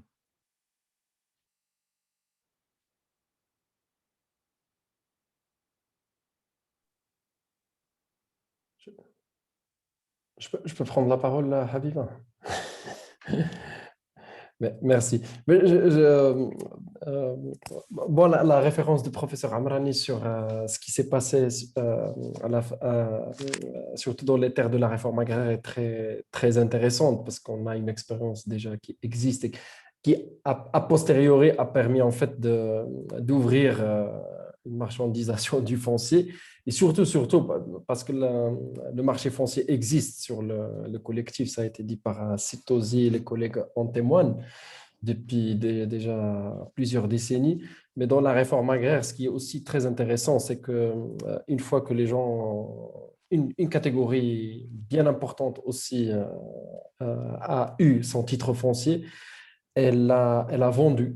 Et donc, on n'est plus dans des exploitants qui ont leur titre foncier, mais qui sont passés à d'autres activités. Et puisqu'il n'y a pas un mécanisme aussi d'accompagnement de ces individus, donc il y a une perte aussi des montants colossaux. Et les gens se retrouvent à revenir dans les mêmes terres, à retravailler comme ouvriers alors qu'ils étaient propriétaires, etc. Donc, il y a vraiment aussi des histoires très, très tristes autour de cette ouverture du marché. C'était juste une parenthèse, mais avant peut-être de terminer, je reviendrai peut-être au commencement de Sitosi, parce que ça m'a beaucoup intéressé de commencer justement je dirais, par une agriculture de montagne. Parce que jusque-là, les politiques agricoles étaient des politiques destinées à l'irrigation, donc ou à une certaine rationalité des périmètres irrigués. Et du coup, l'agriculture de montagne a été, on peut le dire, complètement délaissée, y compris par une certaine catégorie de chercheurs. Et du coup, cette reconnaissance dont tu parles, pour moi, c'est aussi une reconnaissance des agricultures qui sont dans le pays. Donc, au-delà des fonctionnalités, mais aussi de leur spécificité territoriale. On a parlé des oasis, bien sûr, ça m'a beaucoup intéressé par rapport à ce qui s'est passé à Gulmima, mais ce qui se passe aussi à Zagora, ce qui se passe à Boudnib à très, très grande échelle. Merci. Chef. Vas-y. Vas-y, Assel Arbi. Oui, bonjour tout le monde. Moi, je m'excuse, je vous ai rejoint avec 3/4 d'heure, 50 minutes de retard. C'est comme si j'étais encore le fuseau horaire de Greenwich. Bref. Juste des compléments sur deux questions importantes qui ont été abordées par C. Mohamed concernant les terres collectives. Et là, les propos que je vais avancer n'engagent que moi. J'ai une certaine lecture de l'actualité récente et qui est encore en cours aujourd'hui autour des terres collectives. Peut-être qu'il faut rappeler les propos officiels et les termes utilisés au plus haut niveau de l'État. Quand on a évoqué officiellement, formellement, l'engagement d'un chantier d'envergure nationale autour des terres collectives, le chef de l'État avait utilisé deux termes en les appliquant sur les mêmes terres que sont les terres collectives.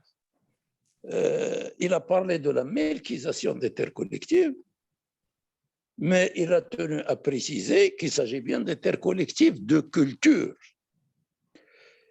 Pour nos étudiants qui sont novices en la matière, il faudrait peut-être leur rappeler que les terres collectives ne font qu'une partie de ce qu'on appelle les biens collectifs.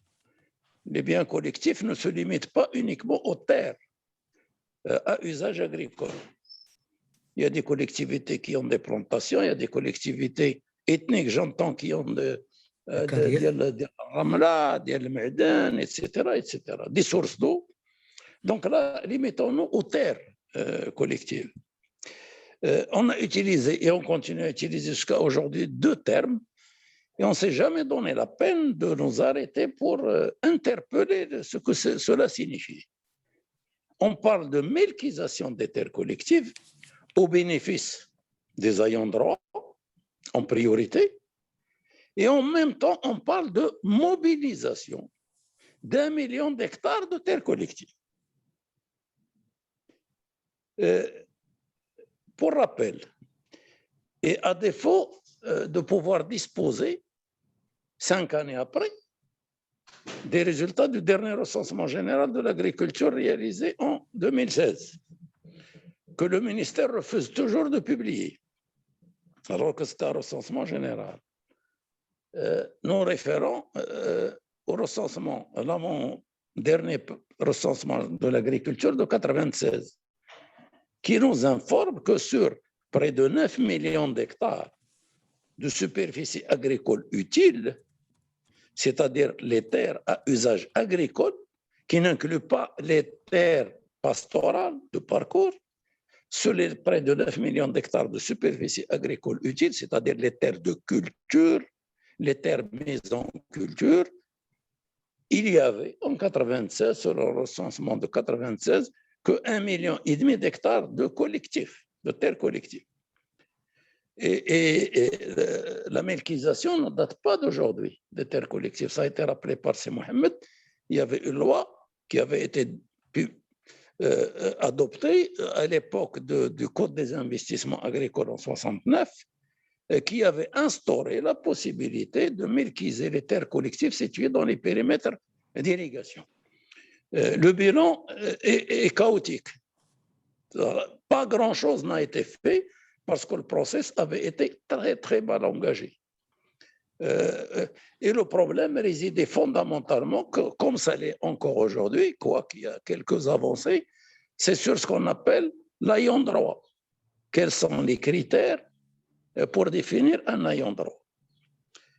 Aujourd'hui, avec la nouvelle loi sur les terres collectives, qui a modifié celle de Daher de 1919, il y a une circulaire du ministère de l'Intérieur qui a avancé un certain nombre de critères pour avoir la qualité d'ayant droit qui pourrait bénéficier de la melkisation des terres collectives. Donc tout ça pour dire quoi?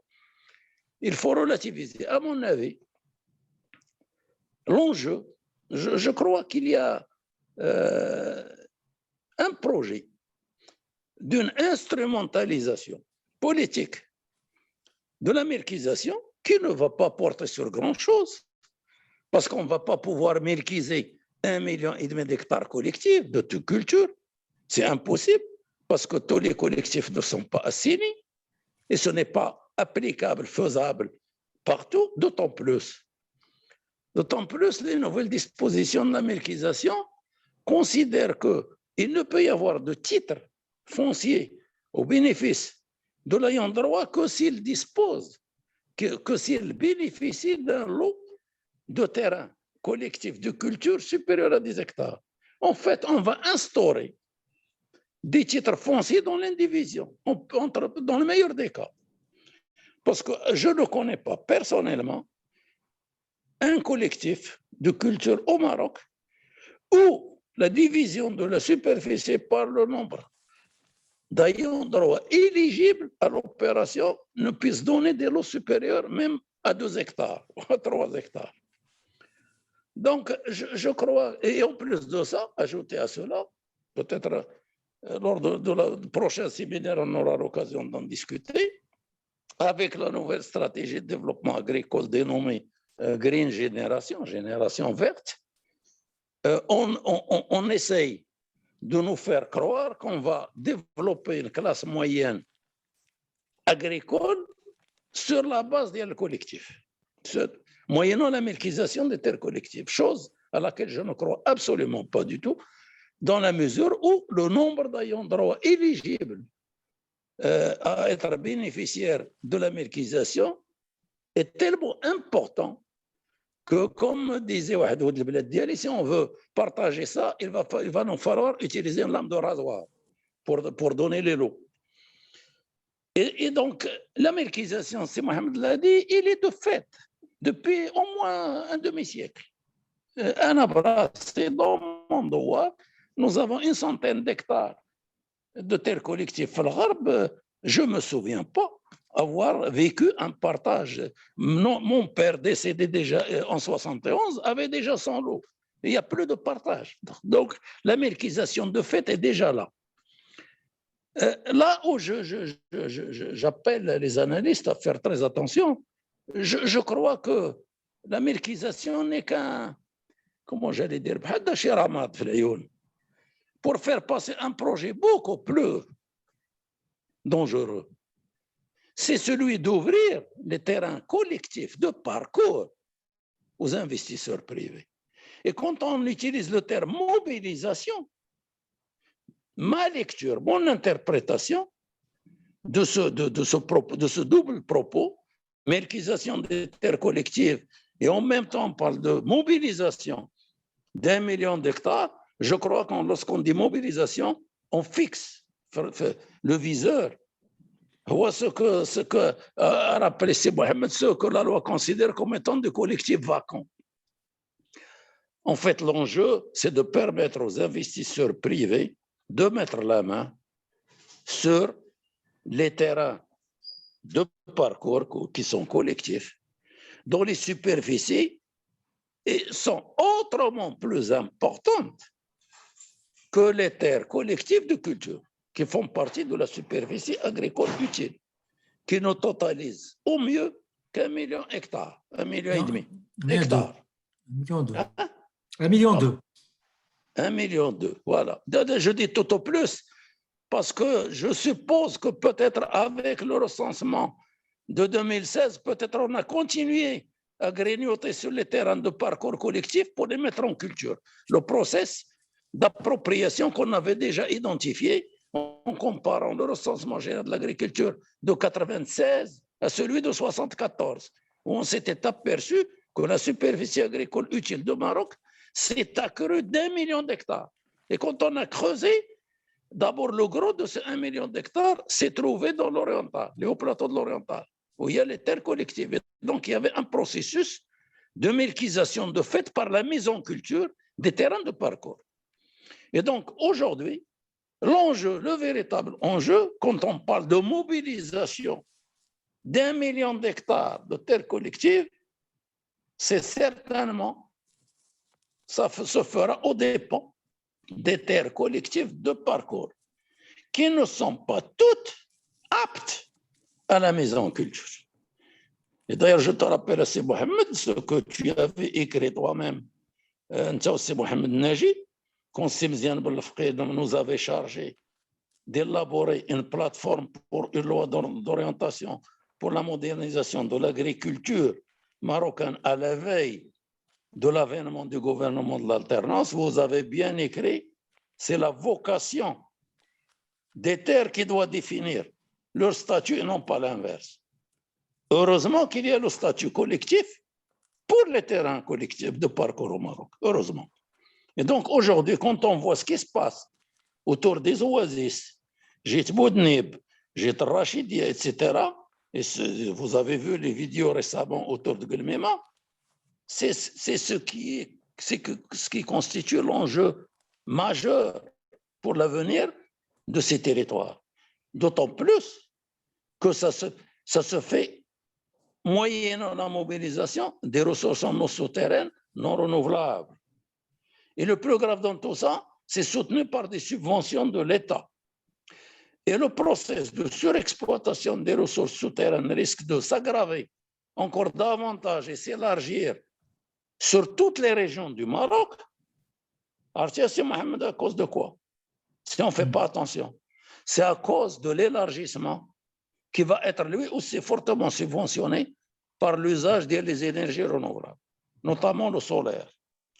Je m'explique.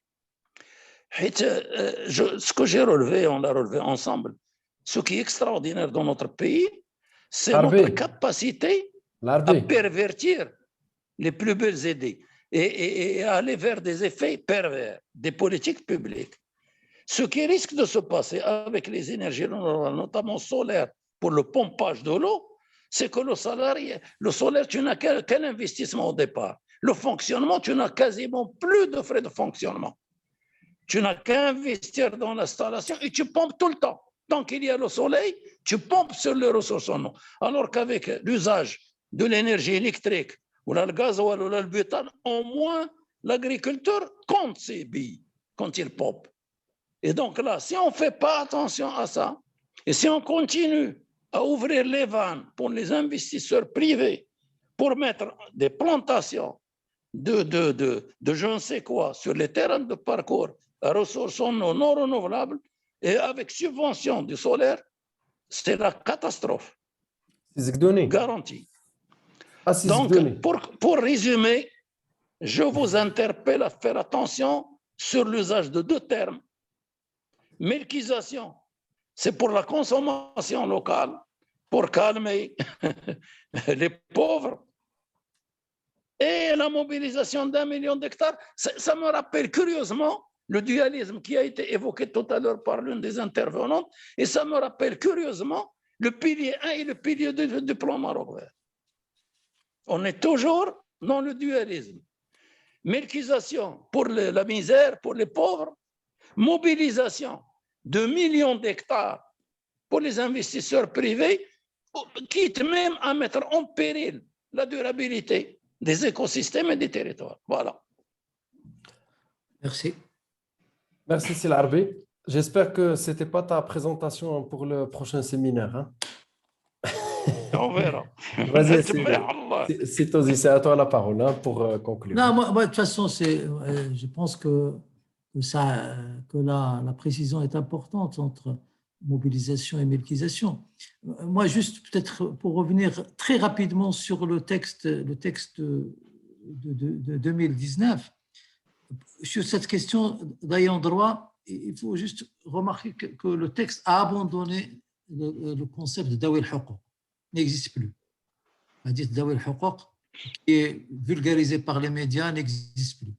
Et ça donne à penser que le membre de la collectivité, détient un droit absolu, inaliénable sur la propriété collective, qui est presque assimilable au droit d'un propriétaire indivisaire. La nouvelle formule, le texte de 2019, veut dire qu'il est uniquement en arabe, qui je me français, parle juste de collectivité, de membres de collectivité Aada, le Jama'a Soulaliya. Donc, hommes et femmes. Donc, il n'y a plus cette idée d'ayant droit. Donc, et pour qu'il passe de membres de collectivité ethnique à ayant droit, c'est là où interviennent à la fois les naïbs pour avis et surtout l'agent d'autorité pour l'inscrire sur les listes des ayants droit et avec bien sûr, conformément à la circulaire quand il s'agit de melkisation dont on a parlé. Mais l'Arabie a bien elle vient développer l'idée que cette idée de milquinisation des hectares, elle est utopique. Ça n'existe pas sur le terrain. Il n'y a pas de dizaines d'hectares à mobiliser sur les terres, au moins les terres de culture. Ailleurs, possible. Mais sur les terres de culture, ça n'existe pas. C'est pas, c'est quelque chose qui est juste de l'utopie. Voilà, merci. Merci beaucoup à toutes et à tous. Et, au nom du laboratoire LADSIS et du centre de recherche CRESC, on vous remercie pour votre patience et pour ces débats très, très riches. Et on vous donne rendez-vous d'emblée pour le mois prochain avec l'intervention de Silar Biziktouni autour des classes moyennes, rurales et agricoles. Voilà. Et merci beaucoup. Merci beaucoup. Autour de la nébuleuse. Exact. Merci beaucoup. Merci à tout le monde. Hein. Merci. À très bientôt. Merci. À très bientôt.